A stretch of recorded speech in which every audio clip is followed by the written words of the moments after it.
There is a number circulating in the boardrooms of the world's largest manufacturing hubs. It isn't a profit margin or a stock price. It's a population target. By 2040, industry projections suggest we will be sharing this planet with 10 billion humanoid robots.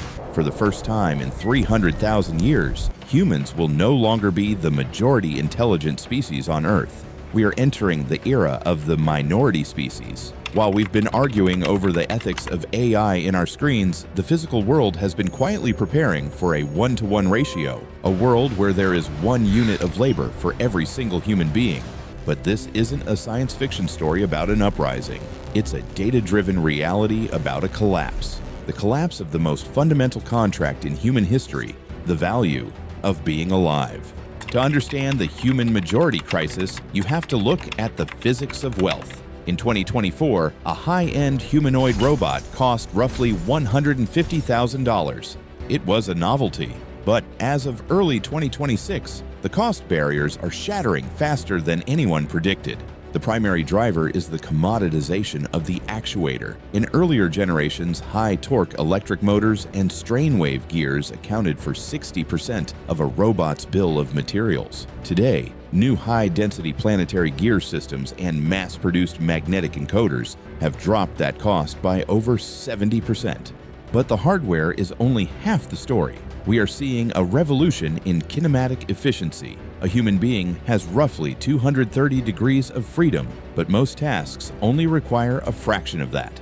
By standardizing 28 to 40 degrees of freedom in a humanoid chassis, manufacturers have created a universal hardware platform that can be mass-produced on the same assembly lines that build electric vehicles. Entry-level, full-size humanoids are now hitting the market for as low as $13,500. That is less than the price of a budget sedan.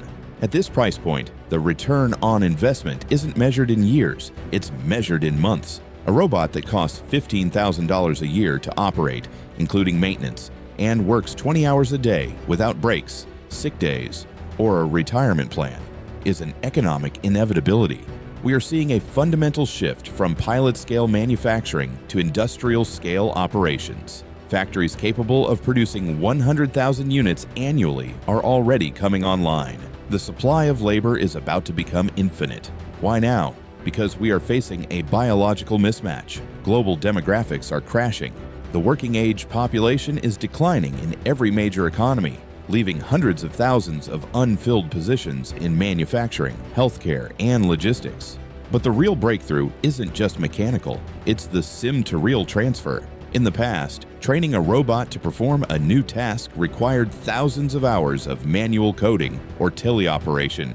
In 2026, neural networks are trained in massive synthetic environments, running millions of simulations per second. What a human takes years to learn, a robot fleet learns in a single afternoon through fleet learning updates. This intelligence is powered by sensor fusion. Early robots relied on expensive, heavy LiDAR units to map their environment. The newest generation has pivoted to a vision-only approach, using high-resolution external cameras to create a 360-degree neural occupancy network. By mimicking the human visual cortex, these machines can navigate complex, changing environments, like a crowded hospital or a chaotic construction site, with a latency of less than 10 milliseconds. We aren't just building robots because we can.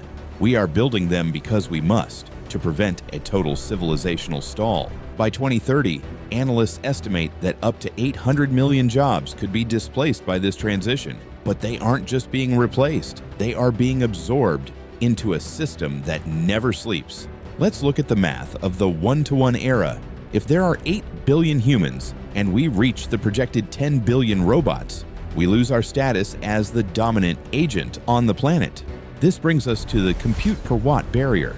For a robot to outnumber a human, it must also be more energy efficient than a human. In early 2025, onboard inference for a humanoid required nearly a kilowatt of power just for its brain. Today, specialized edge computing chips have dropped that requirement to under 50 watts. This efficiency is further supported by breakthroughs in solid-state battery density. Traditional lithium-ion batteries were too heavy for a bipedal robot to remain balanced for long shifts. The transition to solid-state chemistry has increased energy density to 500 watt-hours per kilogram, allowing a humanoid to operate for a full 12-hour shift on a single charge. We have achieved a work-per-calorie ratio that no biological human can ever match. When robots reach human-level task performance, a milestone predicted for 2028, the distinction between a person and a unit in the eyes of the economy disappears. This is the sovereignty gap. If 73% of the humanoid value chain is concentrated in specific geographic hubs, robot sovereignty becomes the new oil sovereignty. The supply chain is the new battlefield. From the rare earth magnets in the joints to the high bandwidth memory chips in the head, the race for 10 billion robots is a race for resource dominance. The question isn't whether they will take our jobs. The question is, what happens to a species when its primary survival mechanism, labor, is no longer a scarce resource? For 10,000 years, the social contract was simple. You provide utility, and in exchange, you receive security. But in a world of 10 billion robots, your utility is zero. We are entering the post-utility era. If you are no longer the most efficient way to move a box, care for the elderly, or build a home, what are you? The one-to-one era doesn't have to be a funeral for humanity. It is a reset. When the physics of wealth are solved by machines, we are forced to reclaim our existence. The robots will fill the factories, but they cannot fill the gray zones of human experience. They can replicate task performance, but they cannot replicate purpose. The day robots outnumber humans is the day we finally stop being labor units and start being sovereign minds. The minority species isn't a demotion, it's an evolution. The minority species era has begun. But as the physical world automates, the digital world is about to face its own silicon reset. In our next arc, we explore the moment encryption breaks and the digital assets you own today become the next broken contract.